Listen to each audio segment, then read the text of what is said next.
You said a renewed mind, and this is where we're going to get into self-brain surgery because we're always telling our people you can't change your life until you change your mind. That's what Romans 12:2 is about.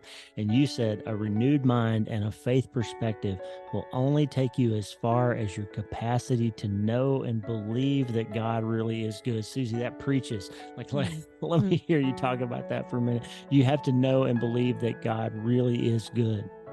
Boy, again, I feel like I'm the poster child for all the ways to do that wrong in those early years, and for good reason. There was a point, I had a pretty massive relapse 8 years ago, but it was really devastating to me. And at first it looked like Lyme, it was acting like Lyme.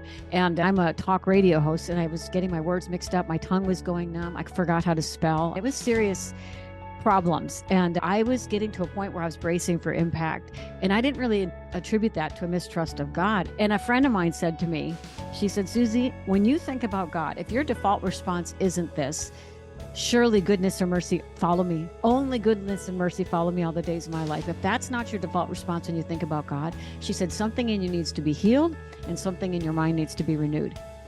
And Lee, I really did think that was an acceptable posture because of the unpredictable disease. But it really, if you dig deeper, it was a mistrust of God.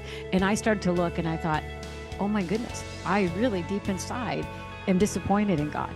I'm really hurt that he allowed this. And there was one day I was crying out to him. I'm preaching the word back to him going, hope deferred makes the heart sick. And he's look it up. So I looked it up, and the word deferred, you probably already know this, is a verb. It's an action word. So I'm trying to tell him the reason my heart is sick is because my hope is deferred.